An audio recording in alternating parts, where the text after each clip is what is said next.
Thank you for listening to this Podcast One production, available on Apple Podcasts and Podcast One. Today's episode is brought to you by Pluto TV. Pluto TV is the leading free streaming television service.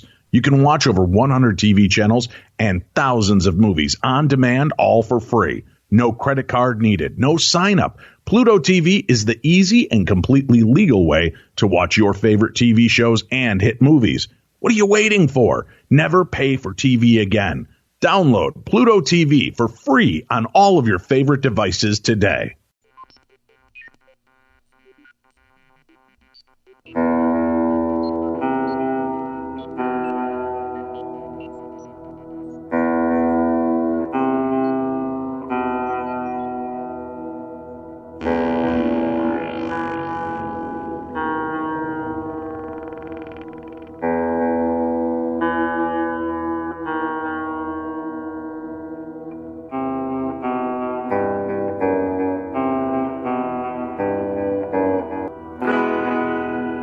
Hello and welcome into a very special edition of Beyond the Darkness. I'm Tim Dennis, in for Dave Schrader. Folks, normally this is where we do our Supernatural News and Parashare edition of Beyond the Darkness on a Saturday. Unfortunately, as you heard during the week this week, we had some very sad news. A good friend of the show, a good friend to the paranormal community, and a good friend to ufology. Stanton Friedman passed away this week at the age of 84 years old. If you don't know who Stanton Friedman is, I think you've been living under a rock or you're brand new to the paranormal, one or the other.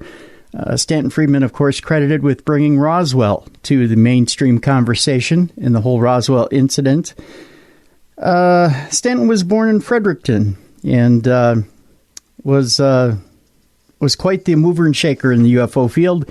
He was one who put it front and center and I think made ufology more believable for even the hardcore skeptics out there in ufology. He was returning from a speaking engagement in Columbus, Ohio, when he passed away suddenly at the Toronto Pearson Airport on Monday night. Unfortunately, that was a tragic incident. Stanton was a nuclear physicist by training. Friedman had devoted his life to researching and investigating UFOs since the late 1960s. Stanton also was credited with bringing the 1947 Roswell incident to the conversation, the mainstream conversation of UFOs in the United States. He also brought up the theories of a U.S. military cover-up to the mainstream conversation as well. Now, Stanton had officially retired last year, but he still booked some speaking engagements because he really did love talking UFOs. He loved getting out and meeting everybody, including you guys, you folks who are listening right now in the audience. He was just one of those guys who took an extra moment or two at conventions to get to know you and to talk UFOs with you, and he loved doing it. He never really truly retired, even to the point where, you know, when he wanted to be honored, he got that smile on his face, and he did get inducted into the UFO Hall of Fame in Roswell, New Mexico, which was a great day, not only for Stanton, but a great day for all of us as well. Stanton, you're definitely one who's going to be missed in the field, and I, earlier in the week, when I was doing Midnight in the Desert, had a short conversation before the show with Michelle, one of the producers, and we were trying to think of how exactly you would fill the void left by Stanton Friedman. And, we were talking about up-and-comers in the field who could potentially fill that void, who had the scientific knowledge, but yet would still have a bit of a skeptical eye. And I came up with Micah Hanks, but after Micah, there aren't, or even after Micah, there was Joshua P. Warren, the other name that came to mind. But after those two brilliant minds, you know, I suppose I should throw Josh Gates in there too. So you've got those three brilliant minds as far as the younger generation, the newer generation. And after that, I mean, the list is short as far as who steps into the shoes of Stanton Friedman. It really is sad. It's sad that some of our greatest ufologists are passing away. Ken Gerhardt is another one who could step in and cover some of that. Nick Redfern, of course, and Nick Pope are out there as well. But it's sad. Stanton Friedman, of course, passing away Monday at the age of 84. He's survived by his wife of 44 years, Marilyn, the mother to Melissa Friedman. He also had 3 children from a previous marriage. We're going to miss you, Stanton. And in honor of Stanton, this Saturday, and of course tomorrow, we're going to do two interviews that Stanton had granted us throughout the history of not only Beyond the Darkness, but Darkness Radio. This one was one that he granted to us back in 2016. So sit back, relax, and enjoy. Here is Stanton Friedman, here in tribute to him on Beyond the Darkness.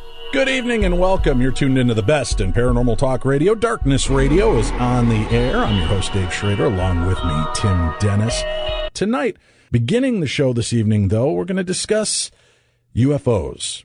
There's a brand new book, Fact, Fiction, and Flying Saucers, The Truth Behind the Misinformation, Distortion, and Derision by debunkers, government agencies, and conspiracy con men. Joining us back on the show this evening, one of our favorite guests is here with us. Stanton Friedman is here, and joining him, Kathleen Marden. It's great to have you both with us. Thank you for joining us tonight. Delighted to be here. Yeah, it's great to have you on. I think, Stanton, this marks our 9th year of working with you on the show, and it's always a pleasure to have you join us. And I think, Kathleen, we've had you pop in with us, I think, once or twice over the year as well, so it's great to have you back in. Thanks. Brand new book. It's out and available right now? Yeah. Okay. All right, good. And we'll put up links to the website so you can find ways to pick that up. You can always check out StantonFriedman.com, Kathleen-Marden.com. Here we are, 2016. Every week there seems to be some more news that's actually making it to the main news sources of something being sighted in the skies in very peculiar places, nuclear facilities, over restricted airspace, things that just don't belong where they're being seen. Yet there's still this misinformation being given. There's still this ignoring what's taking place. And I'm not quite sure what's going on. Stanton, I know that you've been involved in this field for a long time. Why are we still at a point in 2016 that the government needs to feel the reason to hide this information from us? Well, it's not only the government, but the media has a role in this, and the astronomical and SETI community. It's a strange situation. We have more awareness, I think, now than ever before, that there are planets all over the place out there. There were people who would say 60 years ago that our solar system's the only solar system. So what are you talking about visitors? Ain't nobody out there. Right. Because there's no place for them to be. And now, to give you a number to work around, the latest estimates based on the Kepler spacecraft, which is a very precise device that is in orbit and spots planets going in front of their stars and can tell the difference in the light coming from the star, which is quite remarkable. Anyway, the upshot is that now we assume, we deduce from the data, that there's between 1 and 1.6 planets per star. In other words, some stars would have 10 planets, or 8, or 2, or none.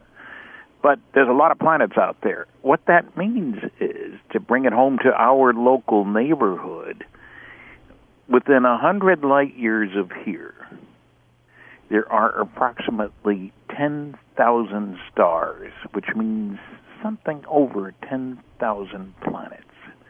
And yet, Frank Drake of the SETI community, astronomer, years ago said there might be as many as 10,000 places in the galaxy that could be sending us messages.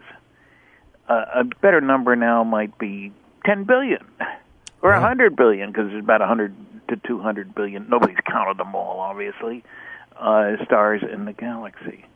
So to go from being alone, just us, or maybe there are 10,000 out there in the galaxy, which is 100,000 light years across. Now we're saying, hey, there's at least 10,000 planets within 100 light years, just down the street, local neighborhood. And so there are the general acceptance of that idea that there's other life out there, we can't be alone, is pretty good. The kicker is that the SETI and astronomical communities keep insisting, ain't nobody coming here. If they were, they'd want to talk to us, I guess, is the idea. And so there's a lot of talk, and it's not pejorative, in other words, about the idea that there's other life out there, but it's always from the viewpoint, we're waiting for a signal. They're going to send us a signal. We just got to wait long enough. Now, why they would use technology appropriate to us, who's only had long-distance radio since 1901, I don't know. But there's a great deal of misinformation. That was one of the reasons for the book. Kathy has spent a lot of time at archives, as I have, and we keep finding documents that tell us a very different story when you start pursuing the truth than what we hear from the nasty, noisy negativists. I think you were surprised a little, Kathy, weren't you, the first time around? I was, because I went to the American Philosophical Society to Philip Klass's archival collection, primarily because he had given my aunt, Betty Hill, a really rough time over most of her lifetime after the story of her abduction and my uncle's abduction was released as the result of a violation of confidentiality. And he really picked up on his harassment and his disinformation after Barney died, and then again after the movie UFO Incident aired on network television in 1975. I wanted to know if I could find any evidence that he was working for a government agency. I wanted to look at his correspondence and find out if he had communicated with individuals such as Dr. Donald Menzel, the astrophysicist from Harvard University. Stanton had gone to Harvard and had discovered in Menzel's files that he had worked for the NSA. So that was a very interesting find. I spent many, many hours at the APS. I made several trips there over many days, and I came home with a wealth of information that I didn't dream even existed, not only about my aunt and uncle's case, but about every single compelling UFO sighting case where there was physical evidence, and case that was pretty compelling with regard to a UFO abduction. And Klass was in there with a team of others doing their best to disseminate false information about that case and to attack individuals. And also, it wasn't limited only to the individuals who experienced this, but to the scientists who were studying this, to the credible individuals who were speaking publicly about this. And I found the more credible the individual, the more ruthlessly Philip Klass went after them.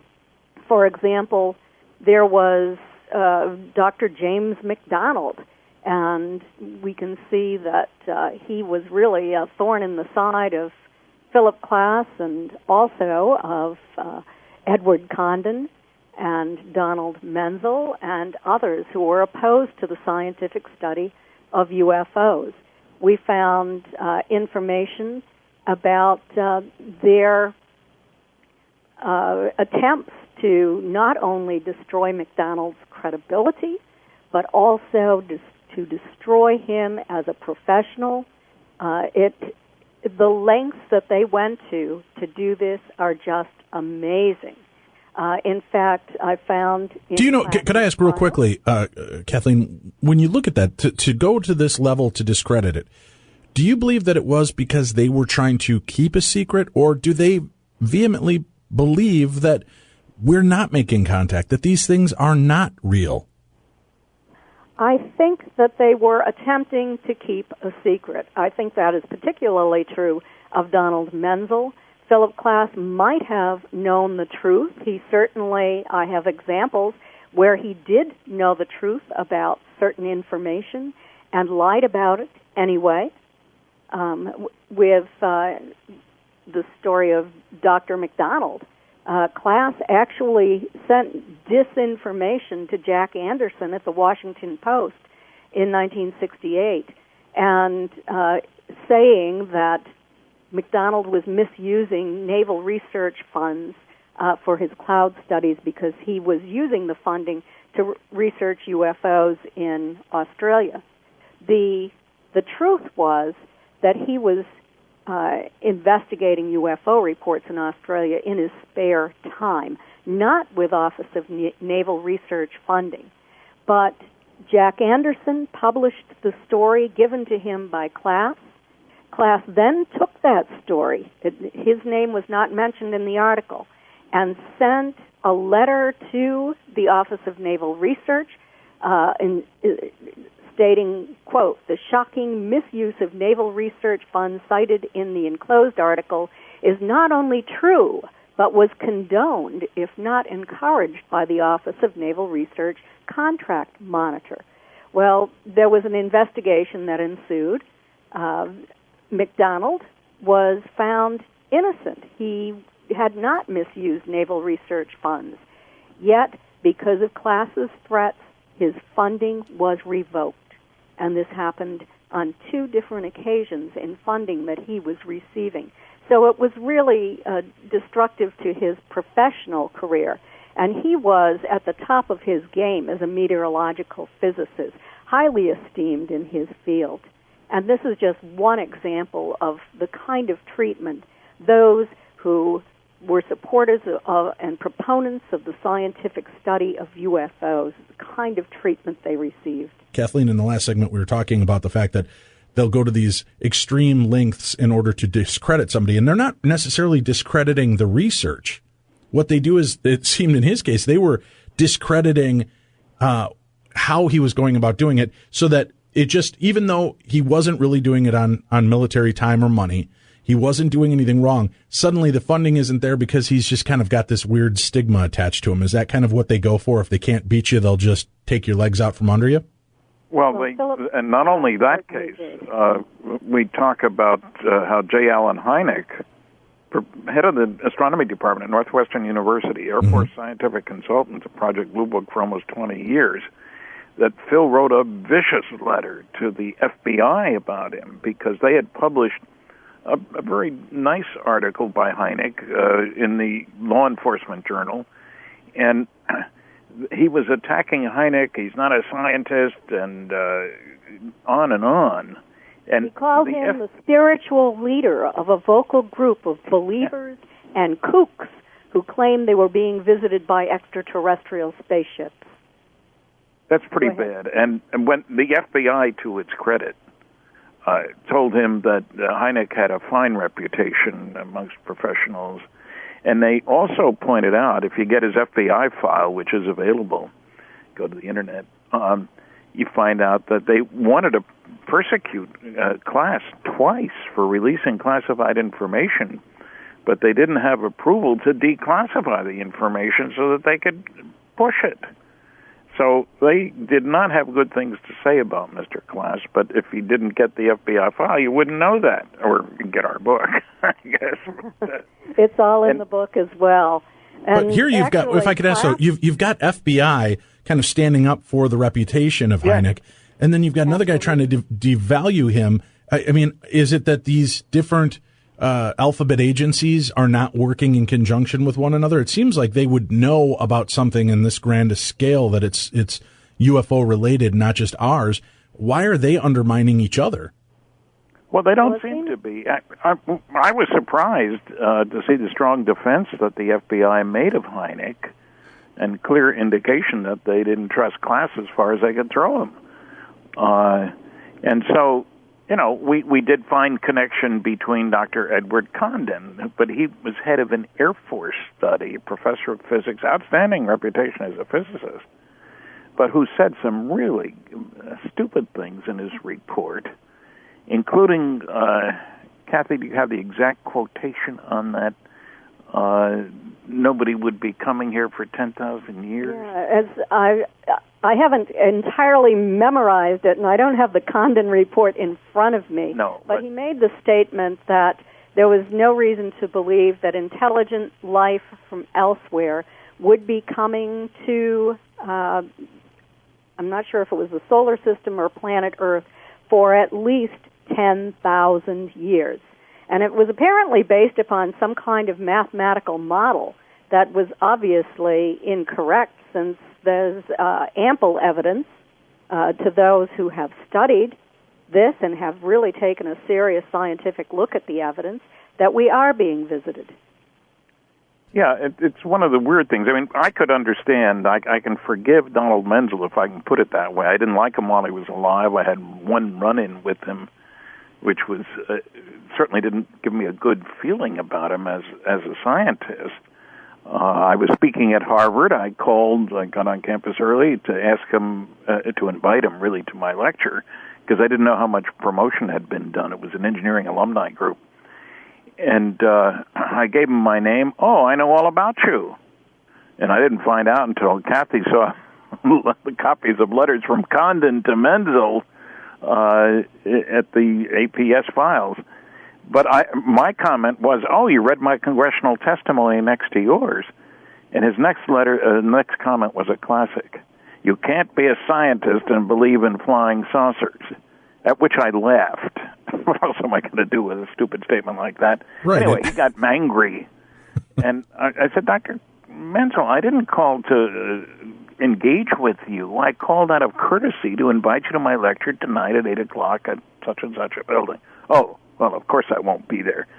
So a conversation like that doesn't lead you to believe the guy's being scientific. So it was totally shocking when we got the MJ-12 documents, some of which are genuine, most of which are not, and I don't care about those. And it lists Menzel as being one of 12 people put into business on Operation Majestic 12 by President Truman after Roswell several months.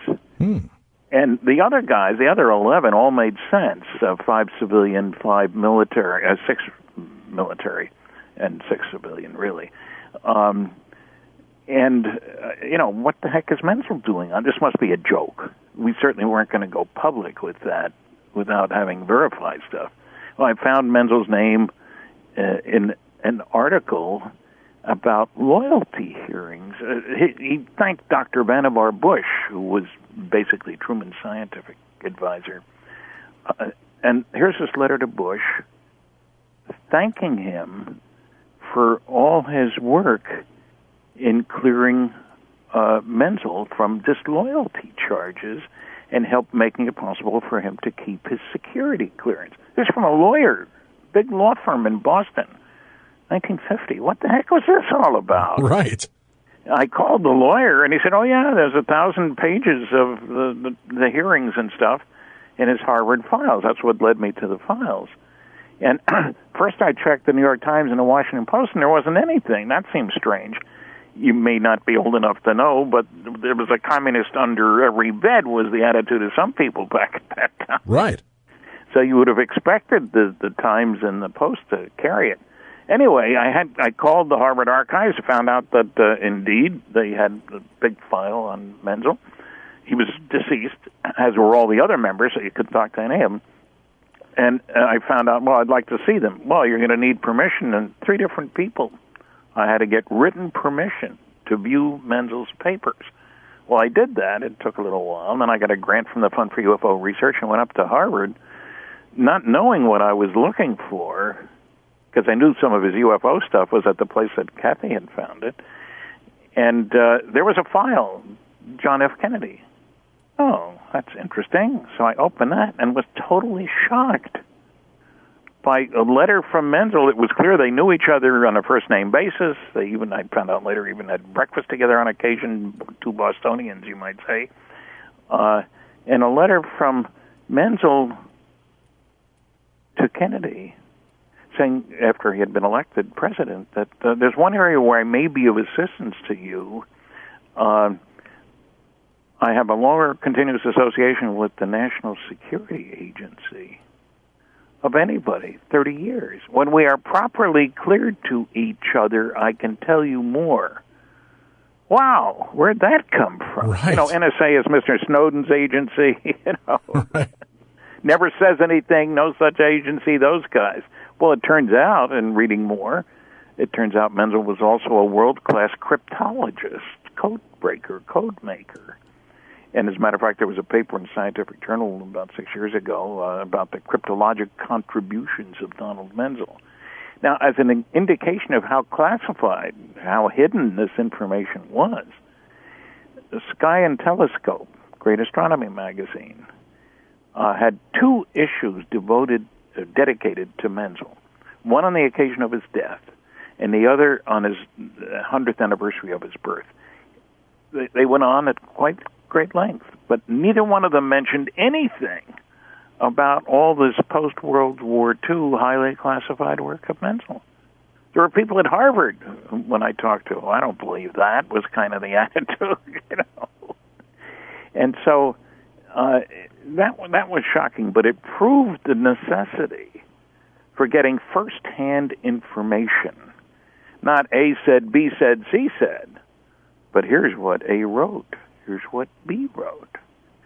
And so that's one of the reasons for us writing this book, is to make clear to people that you really have to dig deeply, because governments and nasty people, not always one and the same thing, go to great efforts to dissuade us from certain notions, ufology being certainly one of them. So they're not the only guys, but they're the 3 big names. And let me give you an example from class, the kind of so-called research that he did. Mm-hmm. I mentioned MJ-12, Majestic 12. One of the documents that was found at the National Archives was just a half-page memo, the Cutler-Twining memo. Bobby Cutler was Ike's national security advisor. General Twining was an Air Force general who went on to be Chief of Staff of the Air Force, mind you. And it's just a little memo saying that the NSC MJ-12 Special Studies Project review will take place at this time instead of at that time. I mean, Twining was busy. You got to tell your generals, hey, the meeting's been switched. Well, that really got me rolling right on the Cutler and Twining memo. And when there was noise about it, there was a hue and a cry that can't be genuine, and of course the biggest noise came from class. And he challenged me. Maybe you didn't notice that it was done in the large pica type. Of course I had. I've spent many days at the Eisenhower Library, as it turned out, and that's part of the story. He never even went there, but he claimed the NSC uses only a lead type, not pica type, and he sent 9 copies to prove it, 9 documents to prove it. I challenge you, he said very strongly and vociferously, to find any genuine letters, memos, etc., in the NSC papers done in the same size and style type. And I'll give you $100 each for every genuine one, up to a maximum of 10, unfortunately. Well, I was going to the Eisenhower Library. I went there. It's easy. I first went to my files. I found 20 documents done in pica type, so I know I wasn't crazy. I went to the library, copied out 14 that were done the same size and style type, and met other criteria that he had. Sent him copies and an invoice for $1,000, and he paid me. Wow. He told everybody about challenging me, nobody about paying me, and got very angry when I included a copy of his check in the book, and it's in this book, too. And it says his writing, MJ-12 research on the bottom. All right, we need to take another quick break. Fact, fiction, and flying saucers, that's the topic these first 2 hours. Kathleen Marden and Stanton Friedman are guests. And remember, you can always check our website for updates, information, and more. You can find ways to communicate, connect, and find the projects that all of our guests are working on. Visit darknessradio.com and click on the guest tab for more information. We'll be right back. Every car comes with its share of stories. That ding in your bumper when you nervously picked up a first date, the luxury package you got after a big promotion, or the mileage you saved by riding your bike all summer. Well, you can't put a price tag on your stories. Now with TrueCar, you can at least find out what your car's worth is when it comes time to sell or trade it in. Just go to TrueCar. Simply enter your license plate number and watch how your car's details pop up. Then answer a few questions.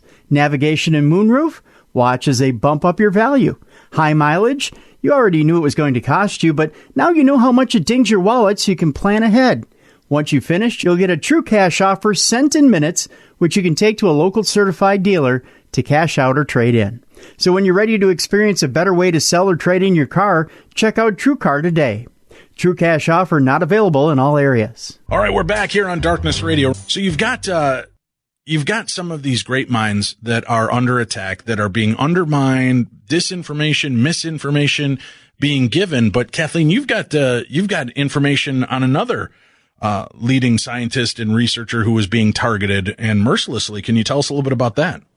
Yes, and his name is Stanton Friedman. I've heard of that guy. He's good. In 1980, Stan and his family were moving to New Brunswick, Canada, from California. His wife's family lived there, and they thought it would be nice to be near the family. And Philip Klass got wind of it, and he ended up writing a letter to A.G. McNamara, Dr. McNamara, at the Hertzberg Institute of Astrophysics, the National Research Council in Ottawa, Canada. And in that letter, he stated that he regretted that he had to bring, quote, bad tidings in regard to their UFO responsibilities. And he added that a ufologist, noted ufologist, full-time UFO lecturer, quote, of the snake oil salesman variety, will soon move up to Canada to become its chief UFO guru.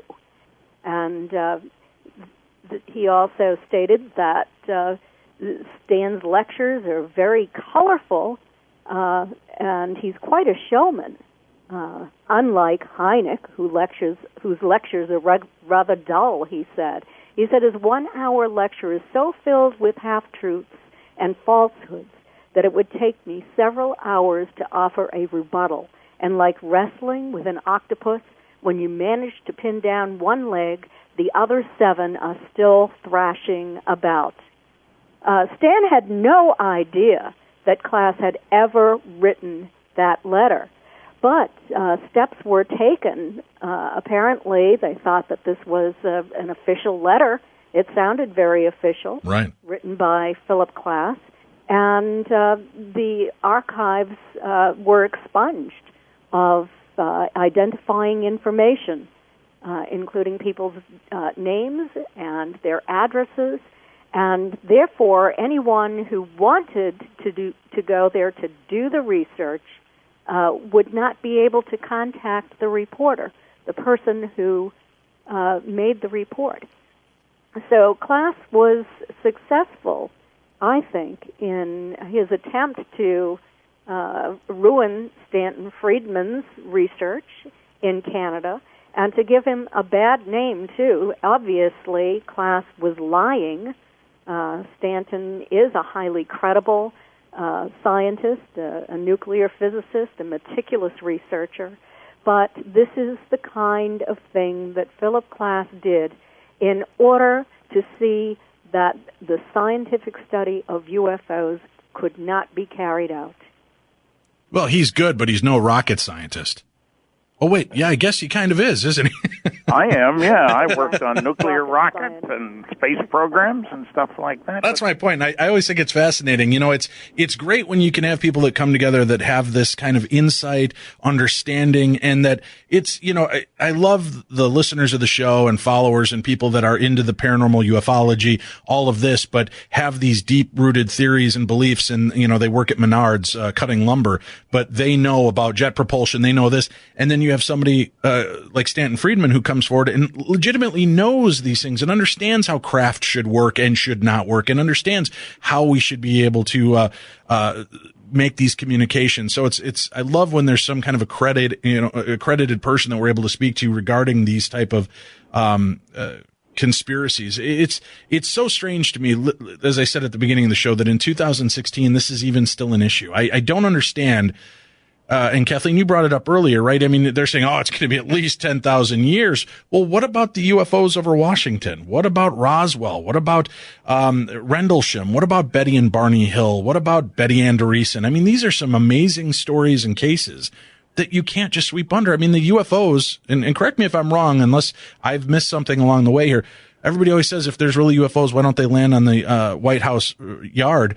Stanton, they did film photographs of UFOs flying over Washington, D.C. in the 1950s. Yeah. Multiple witness radar visual cases, and the Air Force had, in 1952, late July, the largest press conference they'd had since the end of the war, where General Samford, how shall I put it, identified the unidentifieds.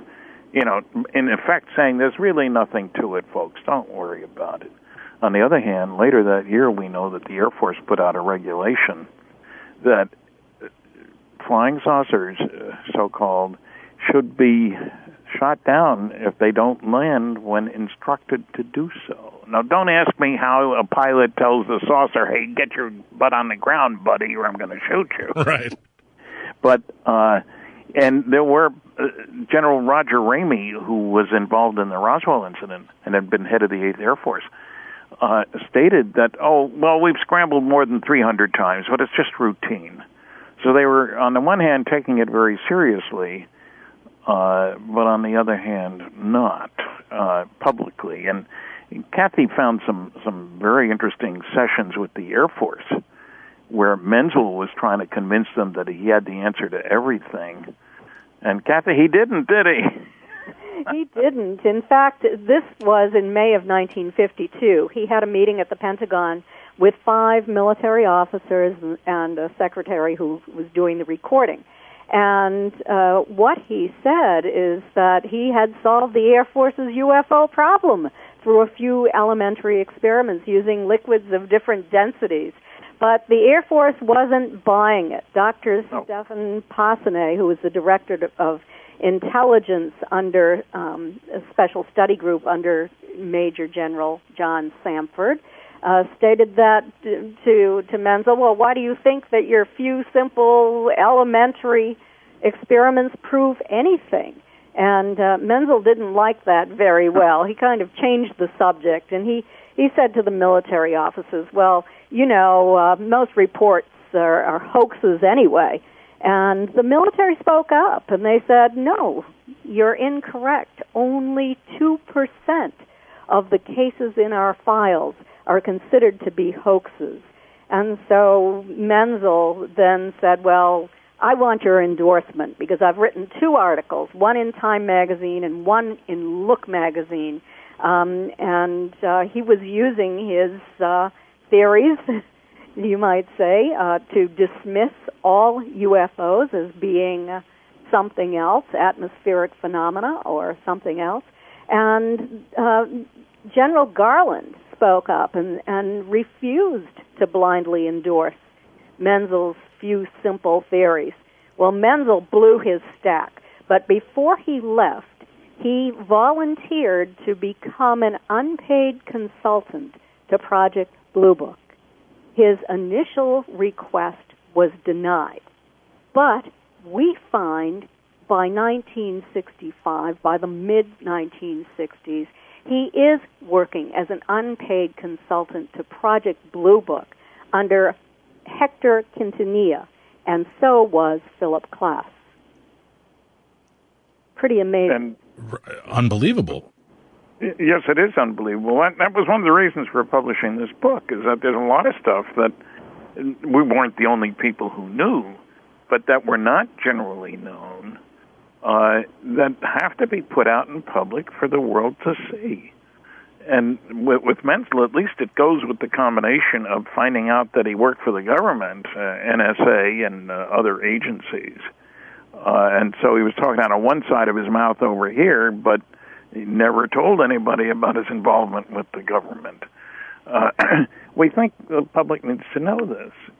And it's the same with Condon. I mean, yes, an outstanding scientist. I, as a physicist, greatly appreciate the fact that he was president of the American Physical Society, head of the one big scientific organization. But when he spoke about UFOs, he didn't know what the heck he was talking about. As an example, not only that comment about 10,000 years before anybody visits us, but the press coverage when the study came out indicated that only a few percent of the cases couldn't be identified. But the American Institute of Aeronautics and Astronautics, of which I am still a member, had a UFO subcommittee that reviewed the Condon report. And they put out a statement in a journal, scientific journal, saying that one could come to the opposite conclusions from Dr. Condon's. Any phenomena with 30% unexplained is certainly worthy of further scientific investigation. You didn't see that in the press much. No. You've got all this weird covert action taking place. People helping and wanting to research, people debunking and giving disinformation, misinformation, people making bold claims that, if UFOs were real, they would have contacted us and alien races would have targeted us already. Yet we have the WOW signal. We have UFOs over Washington. We have nuclear vessels out in the ocean that are continually plagued by these strange craft. And yet this constant wave of denial continues. And I don't know if one of you can remember which president it was, but I think it might have been Eisenhower, who during a press conference said, yes, we're well aware and we have things handled with the UFO or the flying saucers. So he seems to boldly just admit it in a public way that, yes, we're aware of it and we're doing stuff about it, and that's about it. Not a denial of there is no flying saucers, but we're aware of it and we're working on it. Which president was that? Was that Eisenhower? I don't remember him saying that specifically, but it might well have been, because he was very close to the truth in most of his public statements. He was very careful. He had need to know for everything. He knew what you couldn't declassify. But there's an important point that needs to be brought into here. The public and the media bought into the idea that the Air Force group concerned with UFOs, the only one for many years, was Project Blue Book, located at Wright-Patterson Air Force Base from the early 50s to the late 60s. And it wasn't until 1979 that we got a copy of the memo from a General Carroll Bolender, Air Force general, who was asked in the late 60s to decide or to come up with a plan for what should the Air Force do about Project Blue Book. The Condon people had said, close it. It's not contributing much to science or defense, and I'm not disagreeing with that particularly. We didn't see Bolender's memo, which was obtained by a guy who made loads, Bob Todd was his name, who made loads of Freedom of Information Act requests, and probably got it by accident, throw that in the pile kind of thing. Anyway, we saw it 10 years later. He wrote it in 69.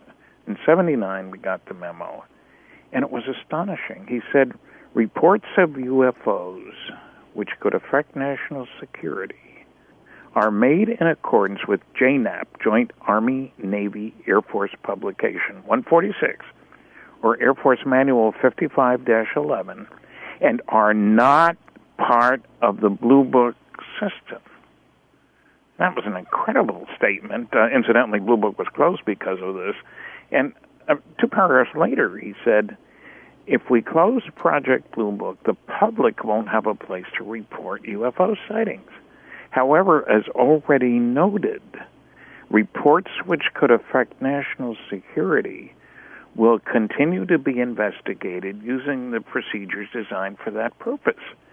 Now, I should point out that the Air Force, for many, many years before that and after that, was saying Blue Book was it, it's the only thing going on, and there is no national security aspect to any of this. Well, I got upset, and I thought, I've got to talk to General Bolender. I'm glad his name wasn't John Smith, because I'm better at finding Bolenders than Smith. And I managed to locate him and called him and told him, I'd worked under security for 14 years. I was very interested in this memo. We were interested in UFOs. I said, it seems to me as though you're saying there are 2 separate communication channels for UFO sighting reports. One for the national security ones, like one I got just a couple of weeks before I talked to him, which a guy told me about a saucer going down the runway at a Strategic Air Command base where nuclear weapons were stored. And I said, Seems to me that would automatically be a problem for national security. And the other, if my wife and I are driving down the street and see a saucer fly by, big deal, happens all the time. No emphasis on that. And he agreed with me. 2 separate communication channels. And that was such an astonishing statement that we didn't know about. I mean, it was written in 1969. We found out in 1979. And I think our book has done more to cover Bollinger statements than anybody else's. And it raises a question, obviously. So wait a minute now. Where did the sightings that could affect national security go if they didn't go to Project Blue Book? Not a trivial question. And when we say national security, the guys with the best equipment for monitoring UFO flyovers are the government, because they got ground radar, they got air radar, they got satellite spies. Kathy and I don't have our own radar sets for checking on UFO sightings. With regard to your question, though, about a statement by Eisenhower, I wasn't able to find that anywhere, but it sounds nearly identical to the statement made by General Samford at that huge press conference at the Pentagon on July 29th, 1952, where he did acknowledge that people were saying this. He said, "We're not trying to discredit the observers. That's the reason that I said we have many reports from credible observers of incredible things." He added, "There's nothing else in the work that can do these things except phenomena." And that word phenomena is something that we found that the Air Force pushed. And then the CIA, as the result of the Robertson panel, because phenomena is something that is observable, but it's not really something that can be studied scientifically. So I think there was a little bit of a trick in there with the use of phenomena. They wanted UFOs to be looked at in the same terms as the Foo Fighters from World War II. Right, something that was existing, but they didn't want to give it a precise title. We'll come back. We've got more fact, fiction, and flying saucers in the next hour here on Darkness Radio.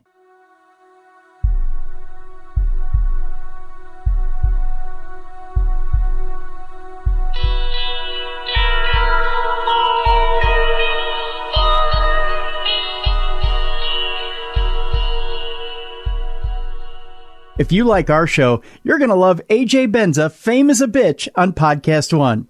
Join the gossip columnist as he gives his unfiltered opinion on the biggest scandals with his insider perspective on the lives of who's who in Hollywood and tough guy demeanor. Download new episodes of Fame is a Bitch every week on Apple Podcasts and Podcast One.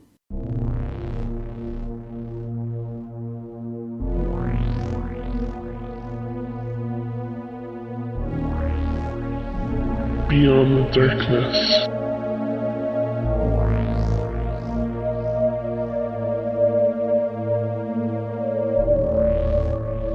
We hope you've been enjoying this encore presentation of Darkness Radio, Beyond the Darkness, from 2016.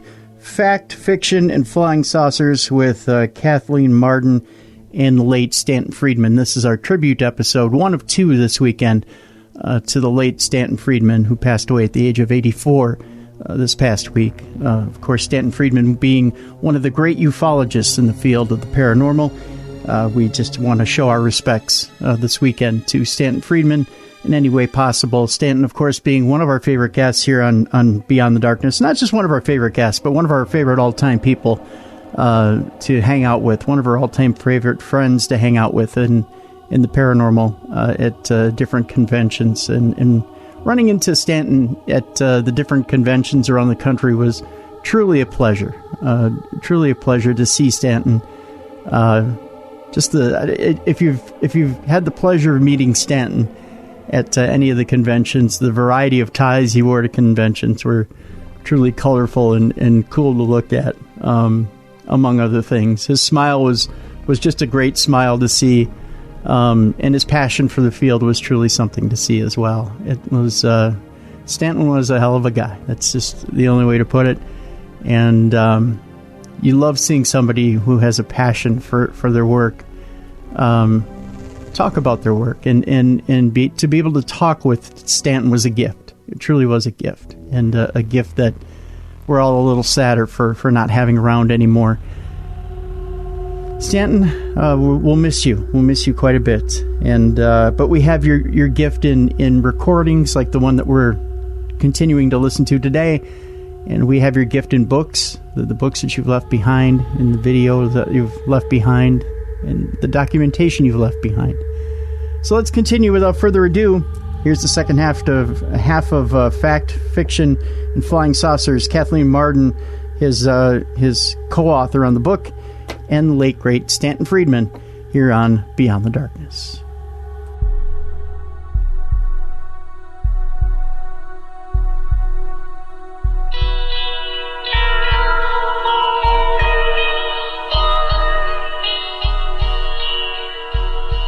Welcome back to the show. This is Darkness Radio, the best in paranormal talk radio. I'm your host, Dave Schrader, along with me, Tim Dennis. Joining us for this next hour, Stanton Friedman, Kathleen Marden, the authors of Fact, Fiction, and Flying Saucers. Stanton, a longtime guest of our show, is a nuclear physicist, lecturer, received his BSc and MSc degrees in physics from the University of Chicago in 55 and 56. He was employed for 14 years as a nuclear physicist by such companies as GE, GM, Westinghouse, TRW Systems, Aerojet General, and McDonnell Douglas, working in such highly advanced classified, eventually canceled programs as nuclear aircraft, fission and fusion rockets, and various compact nuclear power plants for space and terrestrial applications. He's been with us and has spoken on numerous occasions regarding UFOs and the study and history of aliens. Also joining us, Kathleen Marden, a leading UFO researcher, author, and lecturer, and leading expert on the Betty and Barney Hill UFO experience, a MUFON director of Experiencer Research and Foundation for Research into Extraterrestrial Encounters research consultant. She is here with us. And now you're the niece of Betty and Barney Hill. Is that correct? That is correct. If that was something that I found challenging. If the government was so apt to try to sweep things under the carpet, how did their story get to such a huge public awareness and they not get taken out of the picture? Well, there were many attempts made at this.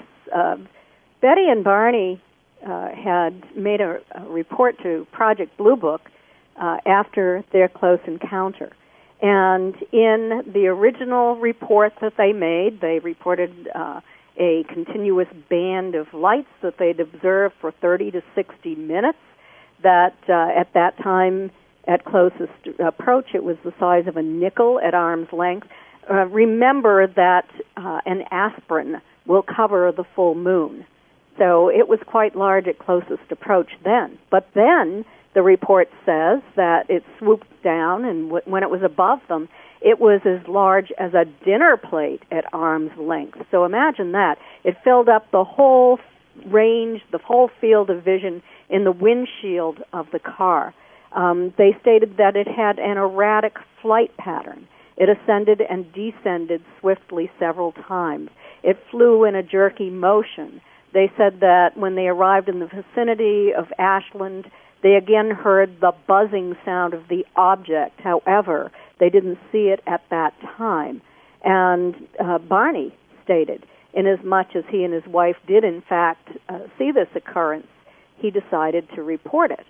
Well, then a few days later, only 5 days later, after taking her first book out of the Portsmouth Public Library on UFOs, Betty sat down and wrote a letter. And in that letter, she described what she saw, and she also described something that Barney saw. And she said, as it glided closer, and this is a quote, he was able to see inside this object, but not too closely. He did see many figures scurrying about as though they were making some hurried type of preparation. One figure was observing us from the windows. From the distance it was seen, the figures appeared to be about the size of a pencil and seemed to be dressed in some type of shiny black uniform. At this point, my husband became shocked and got back in the car in a hysterical condition, laughing and repeating that we were going to be captured. He started driving the car. The motor was left running. As we started to move, we heard several buzzing or beeping sounds that seemed to be striking the trunk of the car. She also told the Air Force about the buzzing or beeping sounds. And then when Walter Webb, an astronomer who was a member of NICAP, went to their house in October of 1961 and interviewed them together and separately for a period of 6 hours, he wrote in his report, and this was a confidential report, the leader at the window had held a special attraction for the witness and frightened him terribly. The witness said he could almost feel this figure's intense concentration to do something, to carry out a plan. Mr. Hill believed that he was about to be captured, like a bug in a net. That is when he knew it was no conventional aircraft he was observing, but something alien and unearthly containing beings of a superior type, beings that were somehow not human. And that's a quote. So what we see is that there is a highly credible report made by two credible individuals. They have a great deal of information about the craft being up close, about the buzzing sounds they heard. Barney didn't tell the Air Force about the figures he observed because he was afraid of being ridiculed. But he did tell it to NICAP, to the director of NICAP, Donald Kehoe, and also to Walter Webb. And it's in the earliest archival documents. But then we find that, remember I said in the first Blue Book report it said that the vehicle ascended and descended rapidly and it swooped down? Right.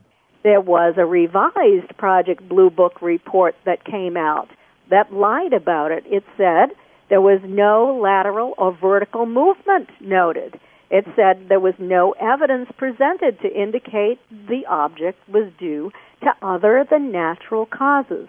Of course, this is a ridiculous explanation when you read the report itself, the initial report that they made. The Air Force concluded, the Project Blue Book, that it was probably an advertising searchlight or the planet Jupiter as a result of a strong temperature inversion. Well, in my investigation, I contacted a veteran meteorologist. He was a senior meteorologist, and asked him to go into the U.S. Weather Service's archival documents. He did, and he asked two of his colleagues to check this out as well to make sure he was accurate. And this is what they wrote, quote, "The light east airflow that night would have caused subsidence warming, just the opposite of an inversion as claimed by the Air Force." So we see a cover-up taking place here. And not only that, there was a cover-up of the radar sightings that that were recorded by the Air Force on their radar at two different stations that night. There was a study done in 1974 at Maxwell Air Force Base, the Command and Staff College research study, and they wanted to know should the U.S. Air Force reopen Project Blue Book. And what they stated that the official Air Force release concluded by stating there was no evidence presented to indicate the object was due to other natural causes, but makes no mention of the radar tracking. And it said that no attempt was made to visit the reported UFO landing site. No attempt was made at drawing a possible correlation between the visual and radar UFO reports, even though, as far back as 1953, Captain Edward Ruppelt stated that visual reports that supposedly correlate with erratic radar tracks warrant a detailed investigation. And there was a bona fide sighting that night. It was not clear why Project Blue Book supposedly withheld information to the press regarding the Pease Air Force radar sighting and the radar sighting at the North Concord, Vermont radar station that same night in Vermont. So the Air Force covered it up.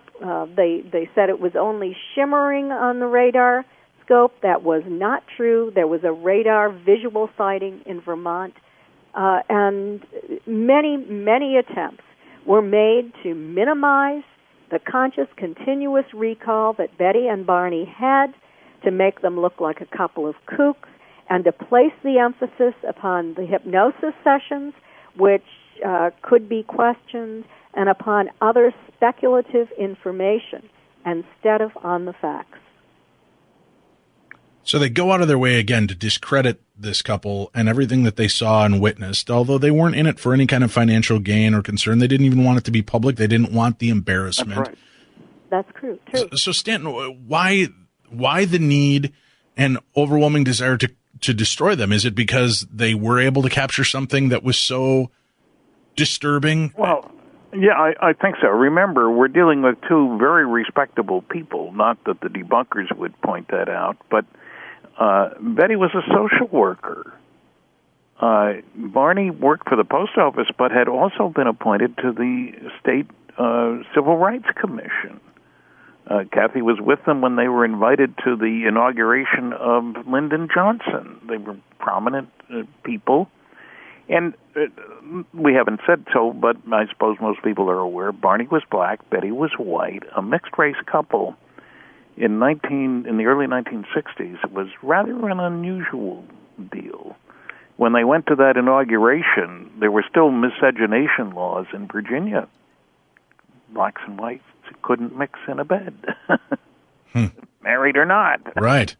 Which they were. So times have changed. What I'm saying is, the last thing they needed, they both worried about if anything got out about this, they'd lose their jobs. And you asked at the beginning, how did the story get public? And Kathy has told us in our book, Captured, the Betty and Barney Hill UFO Experience. And it was because somebody broke a confidence. Right, Kathy? I mean, that is correct.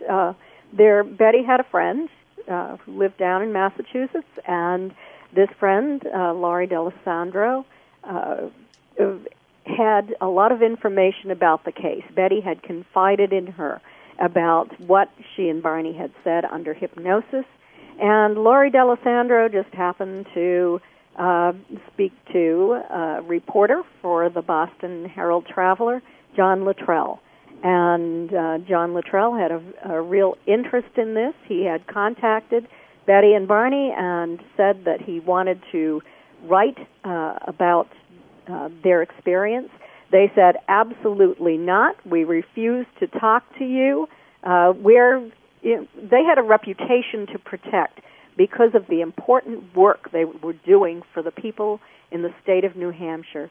And the worst thing that could possibly happen is to be associated with a UFO abduction and to be thought of as a couple of kooks instead of the credible people that they really were. Well, unfortunately, after Laurie told John Luttrell about this, he interviewed officers at Pease Air Force Base. He interviewed people in upstate New Hampshire who he said had observed the craft on the night that Betty and Barney saw it. It was in one of his articles in the Herald Traveler. And he did publish the story. It appeared for 5 nights in a row. Betty and Barney were frantic about it, and it really changed the course of their lives. We're talking about all the disinformation and misinformation, how these groups and government agencies and debunkers will go to no end to try to disprove these stories, to mislead the public, mislead the government, mislead anybody to try to get these stories squashed and squelched. But yet they continue to happen on a regular basis. Stanton, we've heard stories like, what was it, 7-8 years ago when one of the largest airports in the United States, O'Hare Field, was shut down because something was hovering over O'Hare Field? Yeah, there was a very good case, and it went up through the clouds, drilled a hole in the clouds, as somebody said, and there were very respectable airline-related people that saw that. And fortunately, there was a good reporter with the Chicago paper who covered the case, and his article about that front page got more attention than any article he'd ever written. And he got calls from all over the world about people wanting to interview him, the reporter. So when you play the story straight, the response is excellent. And I should say, I come on very strong in my lectures, more than 700 lectures, all 50 states, 10 provinces, 18, soon to be 19 other countries. And I've had 11 hecklers, and 2 of them were drunk. And you get that many if you talk about sports, religion, politics, right. Whatever. So I know the public is ready, willing, and able. But another part with regard to the Hill case and people's attitudes, Carl Sagan used some of it in Cosmos, misrepresented the case, incidentally. And he also, in a Parade magazine article, a Sunday supplement, right. He got the things wrong about the case. And we talked about it. We were classmates at the University of Chicago, and I had visited him, and we talked about that. But he also, as another example of the problem you have trying to treat the subject right, Carl, on 2 different occasions, and it's in 2 different books, said there are UFO reports which aren't reliable. There are reliable reports which aren't interesting. There are interesting reports which aren't reliable, etc. But there are no interesting and reliable reports. Well, the biggest study ever done for the Air Force, Carl gave no source material for that. The biggest study ever done for the Air Force showed the more reliable the sighting, as judged by 4 scientists at Battelle Memorial Institute, Columbus, Ohio, the more reliable the sighting, the more likely to be unexplainable, the exact opposite of what Carl had said. And so comments like that, widespread from very highly respected people, and I give Carl credit for doing more than anybody else to get people interested in extraterrestrial life. But putting out misinformation and disinformation, 4 rules for debunkers. Don't bother me with the facts. My mind's made up. Right. What the public doesn't know, I'm not going to tell them. If you can't attack the data, attack the people. It's easier. And do your research by proclamation. It's too much trouble to do investigation. And so we have to be cognizant of this. Fortunately, I believe the younger generation is being more reasonable about this, and I think the press coverage has actually improved the attitudes. There's an old thing that new ideas come to be accepted, not because their opponents come to believe in them, but because their opponents die and a new generation grows up that's accustomed to them. That's an excellent point. Kathy and I did another book, Science Was Wrong, 14 chapters. We each did 7. Each one stimulated by some smart scientist saying something stupid.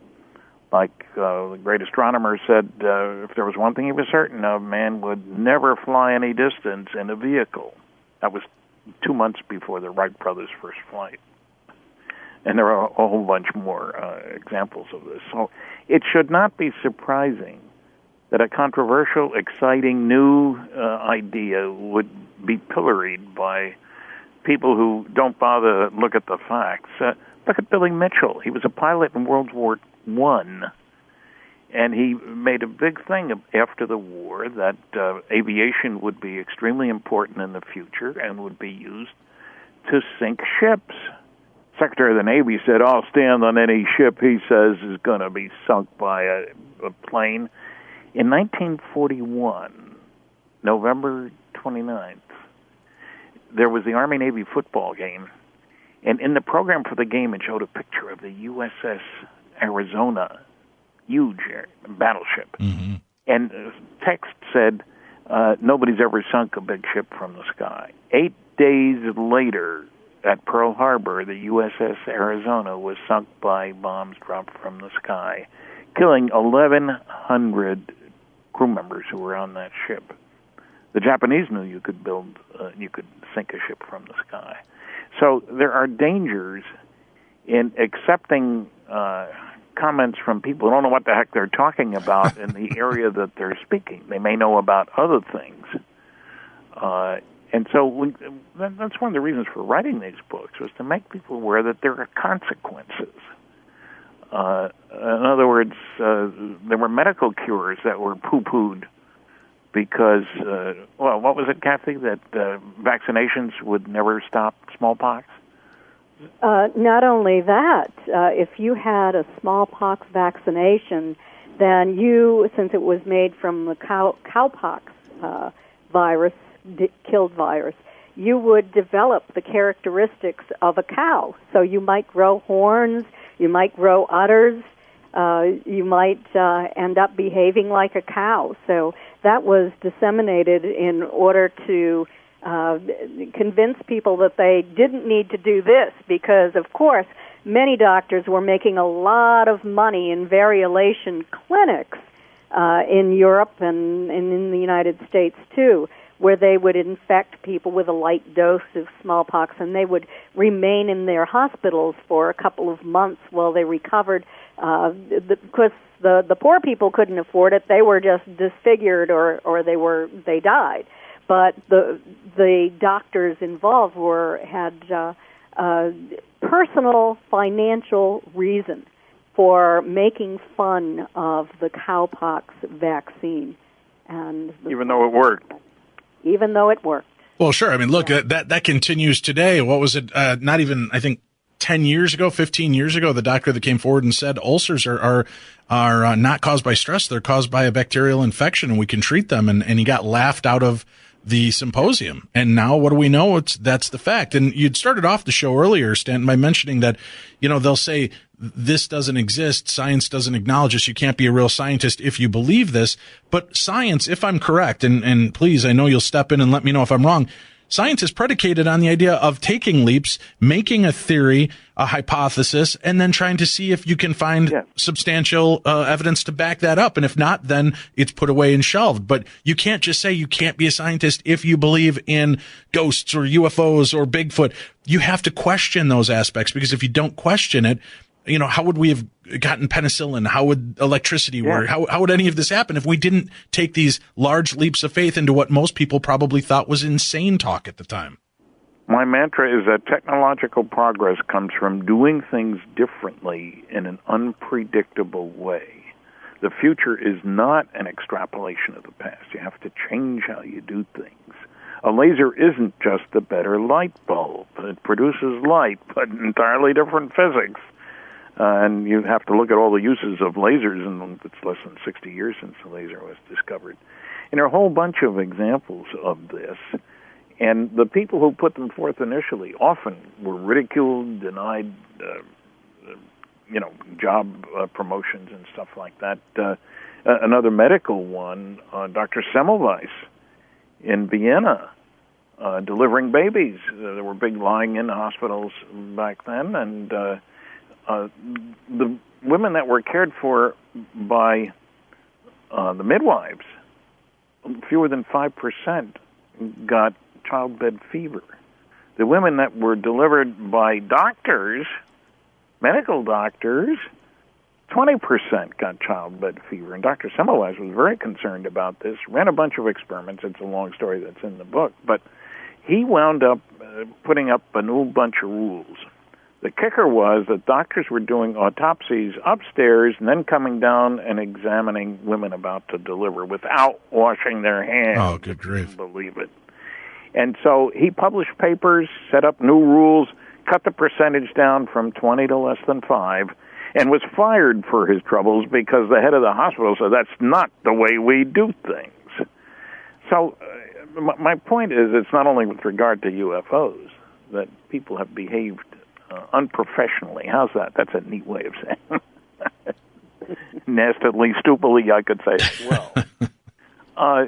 It's interesting to see how much disinformation, misinformation has been put out by the so-called scientific community. We go into a lot of it in the book about UFOs, and you still see people saying things about interstellar travel is impossible, or people estimating that the nearest other civilization would have to be thousands of light years away, when in fact, as I said earlier, there are 10,000 stars and about at least that many planets within a mere 100 light years. And it surprises many people when I point out that, we're 4.3 light years from the next star over.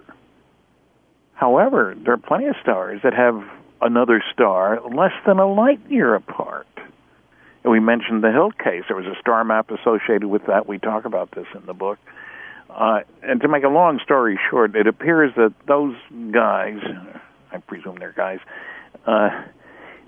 came from a planet around either Zeta 1 Reticuli or Zeta 2 Reticuli. That's the Greek letter Zeta, and it's the constellation of Reticulum, which means the net in Latin. The interesting thing is that not only that they're just 39.3 light years away, but those two stars from each other are less than an eighth of a light year apart. They're more than 30 times closer to each other than the sun is to the next star over. From a planet around one looking at the other star, it's visible all day long. You could learn a heck of a lot about it because it's so close. It wouldn't be surprising if there were earlier interstellar travel when you got a next-door neighbor, and you can tell a lot about what's going on the planets around that star, than if you're many light years apart. But nobody wants to talk about that. You have an interesting story, Kathleen. I'd like you to talk to us about in dealing with the Discovery Channel. Can you shed a little light on that for our listeners? Yes, I'd be delighted. This is talked about in our chapter, A Hard Look at the Media. So we're talking about how we've been treated by the media as ufologists. And it wasn't long after Betty's death that I was asked to do a show on Discovery Canada. It was in 2006, and it was for the world's strangest UFO stories. I went up to the White Mountains of New Hampshire, and Stanton Friedman met me there for the interview. I had taken a lot of evidence, the Air Force reports, Betty's dress that was damaged on the night of September 19 and into the early morning hours of the 20th, 1961, the pink powder, the laboratory analysis of all of this, lots of evidence for them to look at. And when I arrived, they seemed not to be very interested in the evidence. And then they asked me to sign a release, and I read every word in that release. I think it's always a good idea to do that. And I was shocked to see that I was supposed to give them permission to slander me. And I said absolutely no to that. But then... What a killjoy you are, Kathleen.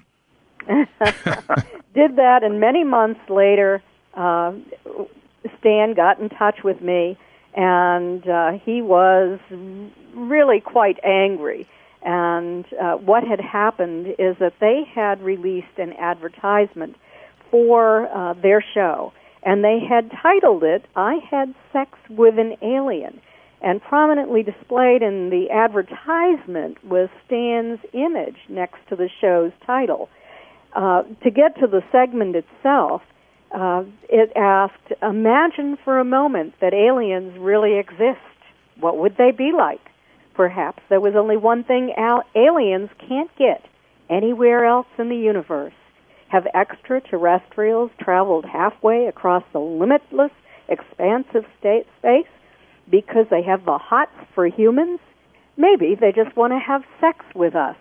And then they went on to misrepresent Betty and Barney, calling theirs the first experience, the close encounter of a sexual kind, talked about how they had stripped Barney down and taken an unusual interest in his genital organs, also how they had stripped Betty naked and had deeply probed her. And that is completely false. If you've ever read Captured, the Betty and Barney Hill UFO experience, you will know that that is absolutely untrue. But this was something, probably one of the worst and most slanderous examples of misrepresentation of the Hill case. I mean, using my picture, and I had sex with an alien, that... You know, I can laugh about it, but right. It's a perfect illustration of the irrationality of, some of the media people who think what they needed sensational. On the same program, incidentally, they had a woman who talked about all her sexual adventures with aliens, and they had a guy and his sexual adventures with aliens. I mean, that's what UFOs are all about, right? Right. Yeah, that's, sex sells. That's what they tell me, Stanton. In my house, sex just means I got a lot of kids to pay for college for. That's all it meant. You've got this. And right, I mean, that's the media at play, taking serious cases, taking serious stories that, if developed the right way, told the right way, and just given fact, it is more intriguing than the nonsense they make up for most of these shows. But they're doing a disservice in reporting a lot of this because they twist it to play up whatever angle they think will be better or more popular with their viewers or readers or listeners. One example to prove that the public is really interested is that last year, the International UFO Museum and Research Center in Roswell, New Mexico, was visited by 184,000 people. Wow. And Roswell is 200 miles from Albuquerque, 200 miles from Amarillo, 200 miles from El Paso. It's in the middle of nowhere. And families come with their kids and their dogs. That's a commitment. Right. It's not some place they're going through to get to someplace else because it's not on the way to anywhere. And it's a pleasure to deal with the people there. So many tell us that they've seen us on YouTube and in other programs.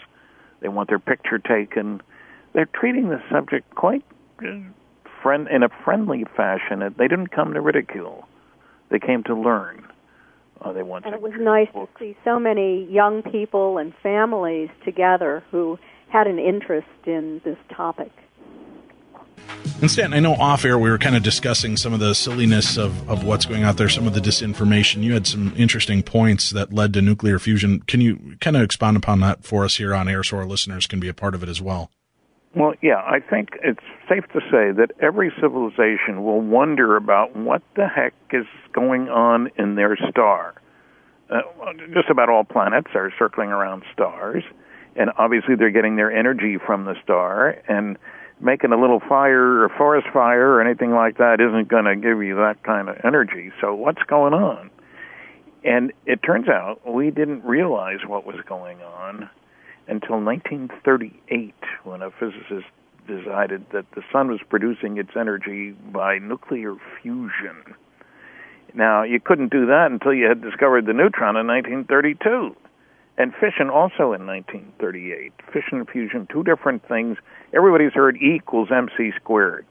Energy produced equals the mass times the square of the speed of light, which is a very large number indeed. And so atomic bombs use fission. H-bombs use fusion. And so who cares about bombs? Well, the kicker here is that I have worked on nuclear fission rockets. 3 different outfits tested them successfully. The biggest was Los Alamos built a nuclear fission rocket that would triple your payload to Mars if you used it as an upper stage. Less than 8 feet in diameter, produced twice the power of Hoover Dam, which is considerably larger. Wow. That was fission. That was in the late 60s. Now, but it was obvious that fusion, which is what goes on in H-bombs, is the real power of the universe, because fusion is what goes on in all the stars. Hundreds of billions of them. And what's special about fusion? Well, you can take the sequence. In 1944, a big bomb was a 10-ton blockbuster, 10 tons of dynamite. It released the energy of. By 1945, our first atomic bomb, fission bomb, released the energy like 16,000 tons of dynamite. In 1952, our first fusion device, they called it Mike, and it was tested out in the Pacific. The fireball was 3 miles wide, and it released the energy, this one stinking bomb, of 10 million tons of dynamite. Wow. And a few years later, the Russians put up one, a big mama, if you will, 57 million tons of dynamite. That was how much energy was released by this one bomb. Now, why do I mention this? Because anybody thinking about it will realize that you can develop a propulsion system using fission or fusion. especially fusion. The nice thing is the stuff you use are isotopes of hydrogen, which just happens to be the most abundant and lightest element in the universe. Wherever you go, you're going to find hydrogen. So if you're smart enough, and it's going to take a lot of dough, we can go. And so it makes some of these silly stories about, they have to start from another galaxy. It would take 70,000 years to get here from the nearest star, and all kinds of silly stuff. And well, that's an assuming that they're coming from that's assuming they're coming from far ends of the galaxy, and they haven't figured out a way to do that, right? No, not far ends of the galaxy, just down the street in our local galactic neighborhood. Andromeda's 2 million light years away. Zeta Reticuli is 39. So I don't care about galaxies. Who cares? We got plenty of stars around here. Do you think that all of the UFO activity that we're seeing, though, is it truly something that is from out there, outer space? Could it just be something that's closer? You know, we talk about dimensional portals. We talk about the possibilities that they're here or have been here. Or could a lot of what we're seeing exist on our planet, and these aliens are among us at all times? Well, I haven't met any aliens. Look, I am not saying all UFOs are alien spacecraft. Just like not all isotopes are fissionable. Some are. That's what matters. Not all chemicals cure disease. If you're sick, give me the one that does. I don't care about the ones that don't. So I'm saying a substantial number, in Blue Book Special Report 14, 21.5% of the sightings were unidentifiable after substantial effort was made to identify them. So that's when it comes to fission, less than 1% of the uranium atoms in a hunk of uranium are fissionable. We try to build that up to over 70% if you want to build a bomb out of it. And we're willing to spend lots of money to do that. We built a facility in World War II that was a mile long to pump uranium hexafluoride gas through small holes, and the lighter atoms move a little faster. We were using 5% of all the electric power being produced in the United States during the war to separate isotopes of uranium. And when we tested our first bomb, we lied about it. So ammunition dump blew up. Fortunately, nobody was injured. So the security was an important part of this. So I'm not saying everything that people see in the sky that they can't identify is an alien spacecraft. Of course not. That isn't the question. The question is, are any? And my answer is very definitely yes. When you look at the physical trace cases, the radar visual sightings, the abduction cases, etc., there's a ton of data that the debunkers never talk about. Just look at the SETI books. You don't find any references to the scientific UFO studies. It's as if they didn't exist. So if you had to put a percentage on it then, what would you say the percentage would be? Well, I'd say 20%. About 20%? And that 20% you're convinced is, I guess I'd use the term local UFOs, not from the outer reaches of the galaxy, but... Well, okay, local, sure. And within our local galactic neighborhood. Okay. I'd say within 100 light years, there's 10,000 stars, so that's room enough. And by saying local, I don't mean like you get what I'm saying, Stanton. I'm not saying I'm not saying immediate local, but local as in being able to travel with that fission engine, or better fusion, fusion engine. Yes. Yeah, I don't think you need a warp space and time is what I'm saying. With these other travelers, then, how do you hypothesize they're getting here? Well, I think we got a two-stage system, a fusion device to get between the stars and the little Earth excursion modules, huge motherships, if you will. And little Earth excursion modules, I lean toward magnetoaerodynamics. It turns out, I had a literature search done of government reports in 1970 using that as a key word, magnetoaerodynamics. And much to my surprise, frankly, I got 900 references. 90% were classified. So there are a lot of people looking at plasmas around vehicles, if you will. I'm not saying I'll build you one in my backyard. It ain't going to come cheap. Nothing fancy does. I mean, you can buy a cheap digital wristwatch for a few bucks, but try to design the chip and manufacture the chip, and Intel spends $1 billion when they build a facility. So you got to be careful. I'm not saying it's easy.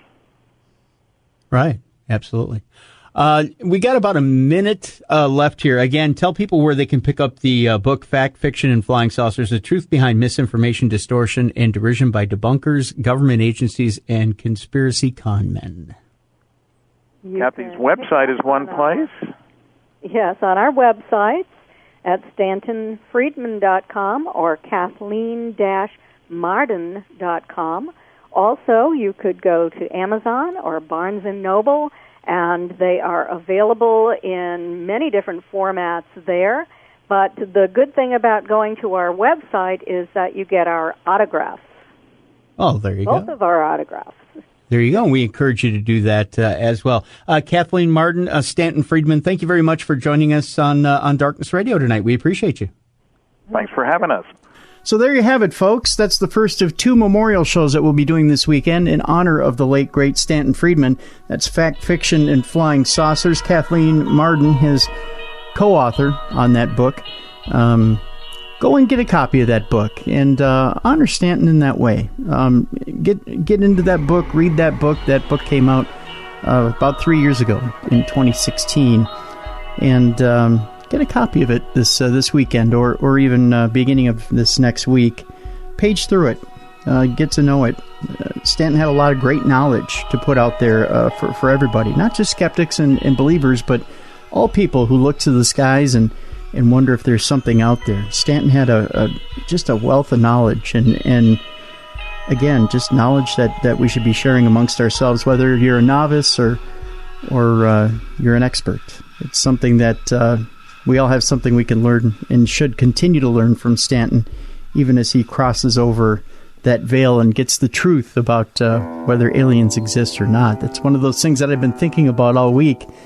And I'll refer to the late, great Art Bell. You know, it was said when Art passed, did Art really get to find out the secrets of the universe? And I thought to myself a couple of times this week, did Stanton get to know when he crossed over the truth about aliens and whether there were alien races out there that were able to communicate? And did he get to find out what worlds they were on? And did he really get to find out all there is to know about these secrets of this universe? And was it all unveiled to him at that moment, or was it going to be spoon-fed to him little by little? And I'm wondering if Stanton has that wonderful smile on his face and is getting all the information as we speak, if he just dove headlong into it, or did he hang around to say goodbye to his loved ones and taking his sweet time and savoring the little bits of information as they came across?